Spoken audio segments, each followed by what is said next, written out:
له میس عینک کان څخه د افغانستان اسلامي امارت څومره ګټه ترلاسه کوي؟ دغه کان د څومره میسو د شتون ظرفیت لري؟ چینایي MCC شرکت پر دغه کان څومره پانګونه کوي؟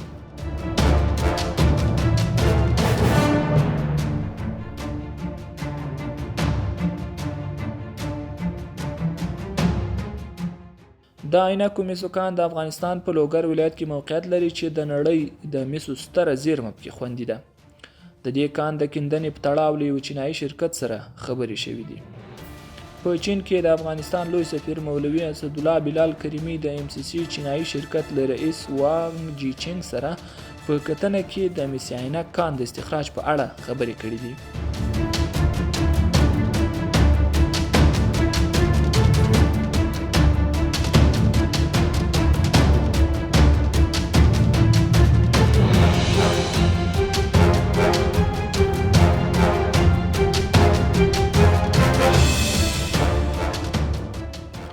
دا کتنه په داسې مهال ترسره کیږي چې تر دې وړاندې د افغانستان د اسلامي امارت چارواکو په وار د یاد کان د قراردادي شرکت له مسؤلینو څخه د میس عینک کان د ژر تر ژره د استخراج چارو پیل کېدو غوښتنه کړې وه.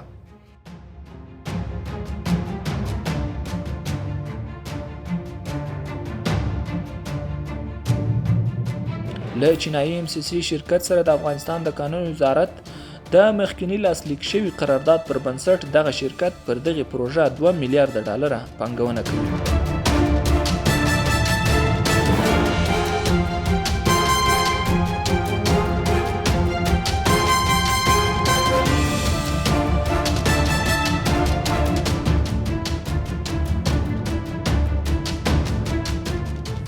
اوس خو موږ راوتي یو په دغه پوسټو کنډکو باندې د دوی نه کتنه کوو، د دوی هغه مشکلات اورو او د دوی هغه ستونزې اورو.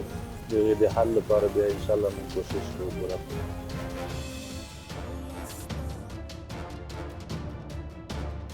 د اسلامي امارت اټکل دا دی چې د عینکو میسو کان تر ټولو لویه کچه تولید به په کال کې 250,000 ټنو ته ورسیږي چې په نړیوالو بازارونو کې د میسو بیې ته په پام سره به د دولت کلنی عاید له 300 تر 400 میلیون ډالرو پورې ورسیږي.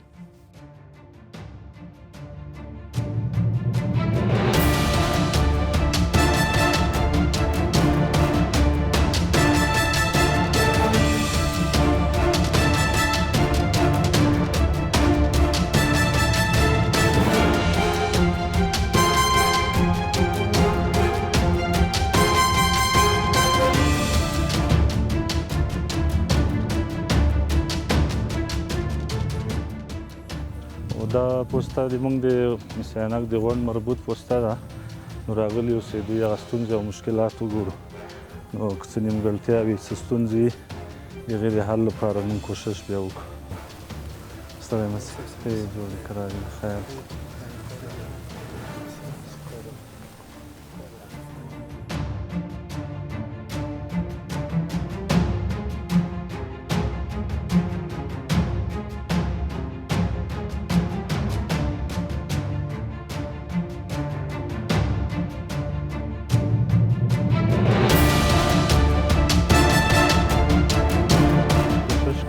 پیران منظمه وي او سهام د کنټرول لاندې وي، ځکه دا خو ملي پروژه ده، غټ پروژه ده.